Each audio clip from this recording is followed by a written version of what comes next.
In the last video, we talked about how drugs can behave around the receptors. Here, we will go deep into one of the examples, the strycnin, which acts as an allosteric inhibitor of glycine action. So, what is strycnin?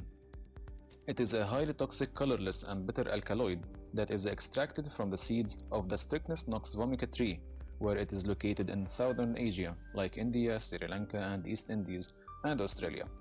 It is used as a pesticide to kill small vertebrates such as birds and rodents. When inhaled, swallowed, or absorbed through the eyes or mouth, it can cause muscular convulsions and eventually death due to asphyxia. But how? Glycine is a major postsynaptic inhibitory neurotransmitter in mammalian spinal cord and the brainstem. Binding of the glycine leads to the opening of the glycine receptor integral anion channel, and the resulting influx of the chloride ions hyperpolarizes the postsynaptic cell, thereby inhibiting neuronal firing. Strycnin binding lowers the affinity of the glycine receptor for glycine, and thus, when glycine doesn't bind, there will be no chloride influx and thus no inhibition of the neuronal firing. In other words, strycnin inhibits the action of an inhibitory neurotransmitter, leading to muscular convulsions.